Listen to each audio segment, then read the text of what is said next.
లఘుపతనకం అనేటువంటి కాకి ఎలాగైనా సరే ఈ ఎలుకని తీసుకెళ్ళడానికి ఆలోచిస్తూ నాకు ఎగిరే విధానాలు 8 రకాలైన ఎగిరే విధానాలు నాకు తెలుసు, దాన్ని ఉడ్డీనాలు అంటారు. అంటే అవి చెప్పింది హిరణ్యకుడు. నాకు విన్నా నా పేరు. సంపాతం అంటే సమాన భావంతో ఎగిరిపోవడం. దీని మీద రెక్కలు చాచబడి కదలకుండా ఉంటాయి. 2 విప్రపాతం, రెక్కలు ఆడిస్తూ ఎగరడం. 3 మహాపాతం, పైకి వేగంగా ఎగరడం, వేగంగా దిగడం. నిపాతం, కిందుగా ఎగరడం. అలాగే వక్రం, వంకర టింకరగా పక్షులు వెళ్తుంటాయి. అలా తిరియక్ అంటే పక్కకు వంగి అడ్డంగా మన విమానాలు తిరుగుతాయి. అలా ఊర్ధ్వం అంటే పైకెత్తి నిలువుగా వెళ్ళడం. లఘు సంజ్ఞకం, వేగంగా తేలికగా కష్టం లేకుండా అనాయాసంగా వెళ్ళడం. తచ్చుత్వా హిరణ్యకస్తక్షణాదేవ తదుపరి సమాదూఢ సోపి శనైస్తమాదాయ సంపాదోడ్డీన పరిస్థిత క్రమేణ తత్సరహా ప్రాప్త తతో లఘుపతనకం మూషకాధిష్ఠితం విలోక్య దూరతోపి దేశకాలవదసామ్యాన్యకాకు యమితి జ్ఞాత్వా సత్వరం మంధరకు జలే ప్రవిష్టః. లఘుపతనకోపి తీరస్థిరతరుకోటరే హిరణ్యకం ముక్త్వా శాఖాగ్రమారుహ్య తారస్వరేణ ప్రోవాచ భూ మంధరక ఆగచ్చ తవ మిత్రమహం లఘుపతనకో నామ వయసః చిరాత్సోత్కంఠం సమాయాతః తదాగచ్చ ఆలింగయ మాం. ఉక్తంచ కిం చందనైః సకర్పూరైః సుహినైః కించిశీతలైః సర్వే తే మిత్రమాత్రస్య కలాం నార్హంతి షోడశీం. దాన్ని విన్న హిరణ్యకుడు వెంటనే అతడి వీపెక్కాడు. అతడు సంపాతం అనే రెక్కలు కదలని ఉడ్డీన గమనంతో మెల్లమెల్లగా ప్రయాణం సాగించాడు. క్రమంగా సరస్సు చేరాడు. ఎలుకను వీపు మీద మోసే లఘుపతనకుణ్ణి దూరం నుండే మంధరుడు చూశాడు. ఇది సామాన్యమైన కాకి కాదు, దేశకాలాన్ని చక్కగా ఎరిగింది అని అనుకున్నాడు. వెంటనే నీటిలో ప్రవేశించాడు. మందరం అంటే ఇదన్నమాట తాబే. లఘుపతనకుడు తీరంలోని చెట్టు తర్రలో హిరణ్యకుణ్ణి వదిలాడు. చెట్టు కొమ్మ ఎక్కి బిగ్గరగా ఇలా పిలిచి, మిత్రమా మందరగా రా, నేను నీ మిత్రుడను లఘుపతనకుడని కాకిని. చిరకాలానికి ఉత్కంఠతో వచ్చి నన్ను కౌగలించుకో. పెద్దలు ఏమన్నారో తెలుసా? కర్పూర మిశ్రితాలైన చందనాదులు పొయ్యటం చేత చల్లని మంచు కణాల చేత ఉపయోగం ఏముంటుందయ్యా? ఇవి అన్నీ మిత్రునికి. మిత్రాలింగనం కంటే సౌఖ్యం లేదు. అది తథాచ తేనామృతమిదం సృష్టం మిత్రమిచ్చక్షరద్వయం ఆపదాంచ పరిత్రాణాం శోక సంతాపభేషజం. అలాగే ఆపదలకు రక్షకం, దుఃఖాది సంపాతాలకు ఔషధం. అమృత రూపమైన మిత్ర అనే 2 అక్షరాలు ఎలా సృష్టించాడు, ఎవడు సృష్టించాడో ఆశ్చర్యం. తచ్చుత్వా నిపుణతరం పరిజ్ఞాయ సత్వరం సఖిలా నిష్క్రమ్య పులకిత తనురాస ఆనందాశ్రుపూరిత నయను మంధరకః ప్రోవత్. ఏహి మిత్ర ఆలింగయ మాం చిరకాలాన్మయా త్వం న సమ్యక్ పరిజ్ఞాత్ తేనాహం సలిలాంతః ప్రవిష్టః. ఉక్తంచ యస్య న జ్ఞాయతే వీర్యం న కులం న విచేష్టితం న తేన సంగతం కుర్యాద్ ఇచ్చువాచ బృహస్పతి. దానిని విని మంధరకుడు లఘుపతనాన్ని జాగ్రత్తగా వెంటనే నీటిలోంచి బయటకు మేము గగుర్పాటు పొందగా కళ్ళు ఆనందస్యం నేను అంటే శరీరం గగుర్పాటు పొందగా కళ్ళు ఆనందాశ్రువులు నిండుగా ఇలా మిత్రమా రారా నన్ను కౌగలించుకో, చాలా కాలం గడపటంతో నేను చక్కగా గుర్తింపలేకపోయానయ్యా, అందుచేత నీటిలోనికి దూకాను. విజ్ఞులు ఏమన్నారంటే, ఎవడి బలం కులం చేష్ట సరిగా తెలియవు, వాటితో స్నేహం చెయ్యరాదు. బృహస్పతి చెప్పాడు అని బృహస్పతి ఏవ ముక్తే లఘుపతనకు వృక్షావతీర్య తమాలింగిత అథవా సాధ్వేదముచ్య అమృతస్య ప్రవాహై కిం కాయకాలన సంపవై చిరాన్మిత్ర పరిష్పంగు యోసౌ మూల్య వివర్జిత. ఆ విధంగా మంధరకుడు చెప్పగా లఘుపతనకుడు వృక్షం నుండి దిగాడు. కౌగలించుకుని విజ్ఞులు ఈ విషయంలో చక్కగానే సూత్రం చెప్పారు. శరీరాన్ని మాత్రమే పరిశుద్ధంగా చేసుకోవటానికి ఉపయోగపడే అమృత తుల్యాలైన నీటి ధారల చేత ఉపయోగం ఏముందయ్యా? చిరకాలం ఎడబాటు తర్వాత లభించే మిత్రాంగనం సుఖానికి విలువ కట్టలేము. ఏవం ద్వావపి తౌ విహితాలింగా పరస్పరం పులకిత శరీరో వృక్షాధర సముపవిష్టౌ పురోచతురాత్మ చతుర్వృత్తాంతం హిరణ్యకోపి మంధరకస్య ప్రణామం కృత్వా వాయసాభ్యాసే సముపవిష్ట అధతం సమాలోక్య మంధరకో లఘుపతనకమః భోః కోయం మూషక కస్మాత్ త్వయా భక్ష్యభూతోపి పృష్ఠమారోప్యానీతః తన్మాత్ర స్వల్పకాలేన భావ్యం తచ్చుత్వా లఘుపతనకః భోః హిరణ్యకో నామ మూషకోయం మమ సుహృత్ ద్వితీయమివ జీవితం తత్కిం బహునా. అలా వాళ్ళు పరస్పరం ఆలింగనం చేసుకొని పులకిత శరీరులయ్య వృక్షం కింద కూర్చొని తమ చరిత్ర చెప్పుకున్న హిరణ్యాక్షుడు మంధరకుడి వందనం చేసి లఘుపతకుడి పక్కన కూర్చొని అప్పుడు అతన్ని చూసి మంధరకుడు లఘుపతనకంతో ఇలా మిత్రమా, ఈ ఎలుక ఎవరు?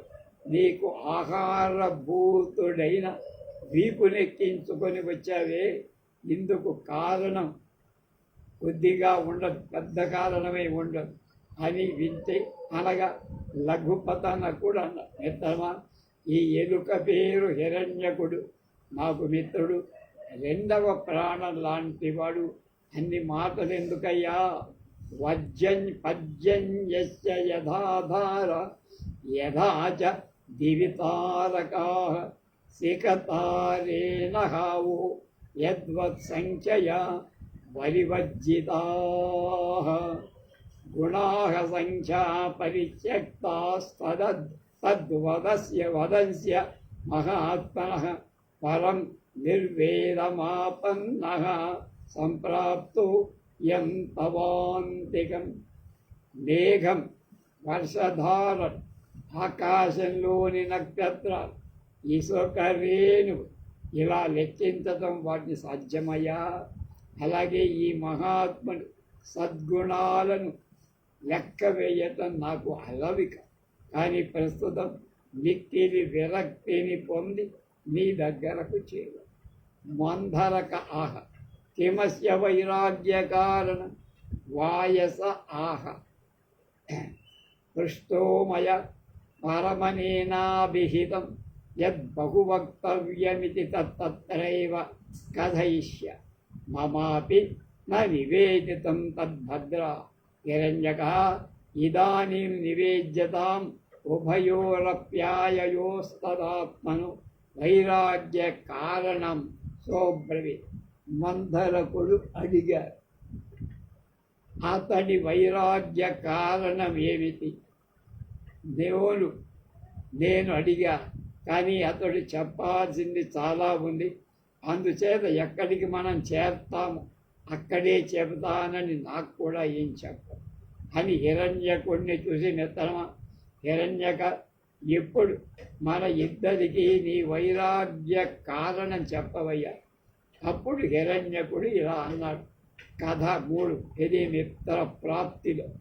హిరణ్యక వృత్తాంత అస్తి దాక్షిణాత్యే జనపదే మహిళారోప్యం నామ నగరం తస్య నాతిదూరే మఠాయతనం భగవతః శ్రీమహాదేవస్య తత్ర చ తామ్రదూడో నామ పరివ్రాజకః ప్రతివసతి. నగరే భిక్షాటనం కృత్వా ప్రాణయాత్రాం సమాచార. భిక్ష అశేషం చ తత్రైవ భిక్షాపాత్రే నిధాయ తద్భిక్షాపాత్రం నాగదంతే బలంయ పశ్చాదాత్రౌ స్వపి ప్రత్యూషే చ తదన్నం కర్మకారణాం దత్వా సమ్యక్ తత్రైవ దేవతాయతనే సమాజ్ఞనోపబలేన వనమండనాదికం సమాజ్ఞాపయతి. జ్ఞానాపదంలో మహిళ ఆరోప్య. దానికి కొద్ది దూరంలో భగవానుడైన శివ మందిరం, దేవాలయం. అందు తామ్రచూడు అనేటువంటి సన్యాసి ఉన్నాడు. అతడు నగరంలో భిక్ష చేస్తూ జీవయాత్ర సాగించాడు. తనకు తినగా మిగిలిన భిక్షా పాత్రలోనే ఉంచి ఆ భిక్షా పాత్రను కొయ్యకు లేక నాగబంధానికి వేలాడగట్టి తర్వాత నిశ్చిత్తగా రాత్రి నిద్రపోయి ఉదయం ఆ అన్నం కూలి వాళ్ళకి పెట్టాడు. మందిరాన్ని ఓడవడం, కడగడం, ముగ్గు వేయడం, అలంకరించడం ఇలాంటి పనులకై వాళ్ళకి ఆజ్ఞాపించి, అధాన్యస్మిన్నహని మమ బాంధవైర్నివేది స్వామిన్ మఠాయతనే సిద్ధమన్నం మూషకం భయాత్ తత్రైవ భిక్షాపాత్రే నిహితం నాగదంతే ఫలం వితం తిష్టతి న చైవ తద్వయం భక్షయితుం న శక్నుమః స్వామినః పునరగమ్యం కించిదపి నాస్తి తత్కిం వృధాటవేనేన యత్ర అద్య తత్ర గత్వా యథేచ్ఛం భుంజామహే తవ ప్రసాదాత్ తదా కన్యాహం సమారూఢః తత్ర భక్ష్యవిశేషాన్ సేవకేభ్యో దత్వా పశ్చాత్ స్వయమేవ భక్షయ సర్వేషాం తృప్తౌ జాతాయాం భూయః స్వగృహం గచ్చ. ఏవం నిత్యమేవ తదన్నం భక్షయామి. పరివ్రాజకోపి యథాశక్తి రక్షతి పరం యదైవ నిద్రాంతరితో భవతి తదాహం తత్రారుహ్యాత్మకృత్యం కరు. అధ కదాచిత్తేన మమ రక్షణార్థం మహాయత్నః కృతః జజ్జరవంశః సమానీతః తేన సుప్తోపి మమ భయాద్భిక్షాపాత్రం తాడయ. అహం అవ్యభక్షితేప్యన్నే ప్రహార భయాదపసర్ప. ఏవం తేన సహ సకలాం రాత్రిం విగ్రహ పరస్య మమ కాలో ప్రజత్. ఒకనాడు బంధువులు అయిన ఎలుకలు నాతో ఇలా అన్నాయి, స్వామి, ఈ మందిరంలో అన్నం మనకు ఎలుకల వల్ల నిత్యం భిక్షా పాత్రలో ఉంచి పొయ్యకు వేలాడగడుతున్నాడు స్వామి. అది మాకు తినడానికి వీలుగా అవ్వటం లేదు కనుక ప్రభువులకు పోరాని స్థలం లేదు. అలాంటప్పుడు వ్యర్థంగా వేరే చోట తిరగటం ఎందుకు? నేను అక్కడికి పోయి తమ అనుగ్రహం వల్ల స్వేచ్ఛగా మేమంతా తింటాం. దాన్ని విని నేను సేవకులు అందరూ వెంటరాగా అక్కడికి ఎగిరి ఆ భిక్షా పాత్ర పైకెక్కారు. అక్కడ వివిధ భక్ష్య పదార్థాలు సేవకులకు పెట్టి తర్వాత నేను అందరికీ సంతృప్తి కలిగా నివాసం అది మా కలుగు వచ్చేసి అలా ప్రతిరోజు ఆ ఆహార భక్షణ చేస్తారు. సన్యాసి కూడా శక్తి కొలది రక్షించేవాడు. కానీ అతడు నిద్రపోగానే నేను అక్కడికెక్కి నా పని చేసి అప్పుడు ఒకనాడు అతడు నా నుండి రక్షణకై ఒక గొప్ప ప్రయత్నం చేసి పాత చీలిన వెదురు కర్ర తెచ్చి నా భయంతో నిద్రించేటప్పుడు కూడా ఆ కర్రతో భిక్షా పాత్ర కొట్టేవాడు. నేను దెబ్బ భయంతో ఆహారం తినకుండానే వెళ్ళి అలా రాత్రి అంతా అతనితో యుద్ధంతోనే గడిచిపోయాడు. అధ్యాన్నస్మిన్ హని తస్య మఠే బృహస్పతిర్నామ పరివ్రాజకస్తస్య సహృత్తీర్థయాత్రా ప్రసంగేన పాంధః ప్రామాణికః సమాయతం తం దృష్ట్వా ప్రత్యుత్థాన విధినా సంభావ్య ప్రతిపత్తిపూర్వకమభ్యాగత క్రియయా నియోజిత తతశ్చ రాత్రావేళత్ర ఉషణం అంతరే ద్వావపి ప్రసుప్తౌ ధర్మకథాం కథయితుం సమారబ్ధౌ అథ బృహత్పిత్ కథాగోష్ఠీషు న తామ్రచూడో మూషకాత్తార్థ వ్యాక్షిప్తమన జజ్జలవంశేన భిక్షాపాత్రం తాడయంతస్య శూన్యప్రతివచనం ప్రయచ్చతి తన్మయా న కించిదుదాహర అధా సావభ్యాగతః పరం కోపముపాగతస్తమువ భోస్తామ్రచూడా పరిజ్ఞాతోనత్వం సమ్యక్ సుహృత్ తేన మయా సహ సాహ్లాదం న జల్పతి తత్రాత్రావపి త్వదీయం మఠం త్యక్త్వాన్యత్రే మఠే యాస్యామి ఉక్తం చ పెద్దలు ఏం చెప్పారు? ఏ హ్యగచ్చ సమాస్తయాననమిదం తస్మాచ్చిరం నృత్యతే నావాత్తాహ్యతి దుర్బలోసి కుశలం ప్రీతోస్మి తే దర్శనాత్ ఏవం ఏ సముపాగతాన్ ప్రణయినః ప్రహ్లాదయంచాదరాత్ ఏషాం యుక్త నశంకితేన మనసా హర్మ్యాని గంతుం సదా. ఆ తర్వాత ఒకరోజు ఆ మఠానికి చెందిన అతడి మిత్రుడైన బృహస్పతి అనే సన్యాసి తీర్థయాత్ర చేస్తూ వచ్చాడు. తామ్రచూడు అతన్ని చూసి స్వాగతం పలికాడు. ఆదరపూర్వక సత్కారాలు చేశాడు. తర్వాత రాత్రి వేళ ఇద్దరు ఒకరు దర్భచాప మీద పడుకొని ధార్మిక కథలు చెప్పుతారు. కానీ తామ్రచూడు ఎలుకను బెదిరించటానికి పాత వెదురు కర్ర భిక్షాపాత్ర కొడుతూ అన్యమనస్కంగా ఉంటుంది. అందువల్ల బృహస్పతి ప్రశ్నలకు సమాధానం చాలా నీరసంగా అంటే అన్యమనస్కంగా చూడు, తన్మయంగా దేన్ని ఉదాహరించదు. అప్పుడు అభ్యాగతుడు కోపంతో అన్నాడు, ఓ తామ్రచూడా, నువ్వు నాకు మంచి స్నేహితుడు కదరా అని గ్రహించాను. చాలా సంతోషంగా నువ్వు ఎందుకో మాట్లాడటం లేదు. రాత్రి అయినా ఈ మఠం వదిలి వేరే మఠానికి పోతా. విజ్ఞులు ఏం చెప్పారో తెలుసా? దయచేయండి, దయచేయండి, ఈ ఆసనం మీద కూర్చొని ఏం చాలా కాలానికి కనబడ్డారు, విషయం ఏమి, బలహీనంగా ఉంటున్నారేమి, కుశలమా? మీ దర్శనం వల్ల సంతోషం పొందారు. ఈ విధంగా ఇంటికి వచ్చిన అతిథులు ప్రేమపూర్వక ఎవరు ఆదరించి సంతోషం కలిగి అలాంటి వాళ్ళ ఇంటికే ఎలాంటి సందేహం లేకుండా వెళ్ళటం మంచిది. గృహీ యత్రాగతం దృష్ట్వా దిశో వీక్షేతవావ్యధు తత్ర ఏ వదనం సదనం యాంతి ఏ శృంగరహితావృష.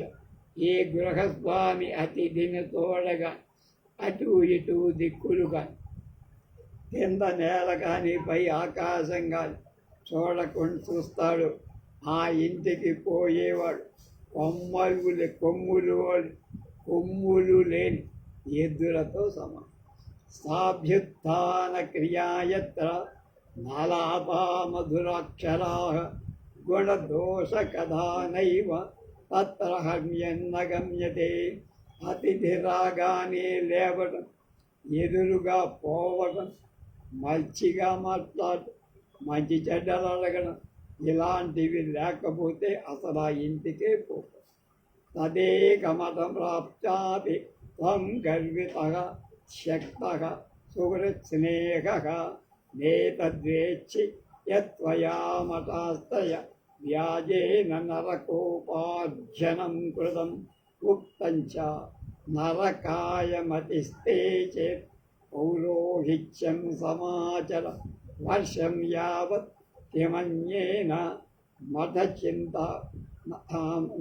మఠచింతాం దినత్రయం తం మూర్ఖా శోచితవస్తవ్యం గర్వం గత తదహం తదీయం మతం పరిత్యజ్య యాస్య.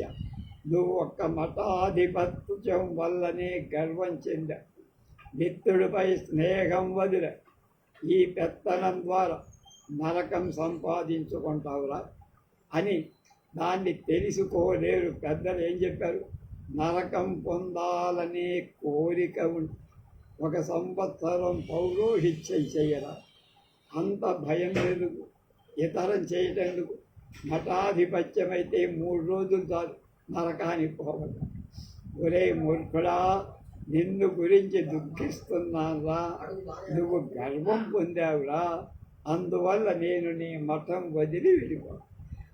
అదతత్వా భయత్రస్తం అనాస్తామ్రదూఢస్తమువాచ భూ భగవన్ మైవం వద నత్సత్యమోన్యో మమ సుహృత్ కశ్చిదస్తి వరం తత్సూయతాం గోష్ఠీ శైథిల్య కారణం విషదురాత్మామూషక పరోన్నతస్థానే ధృతమపి భిక్షాపాత్రముత్ప్లువ్య ఆరోహతి అభక్షాదేశం న తత్రస్తం భక్షై తదాభావేన మఠే మాధ్యన క్రియాపి న భవత్ తన్మూషకత్రాసాద్ధమేతేన వంశేన భిక్షాపాత్రం ముహోర్ముహుడస్థానే నాణ్యత్ కారణమితి అవసరమేతత్ కుతూహలం వస్యాశ్చ దురాత్మను యన్మాజ్యాలమర్కటాదయో తిరస్కృత అశ్యోత్పతదయ.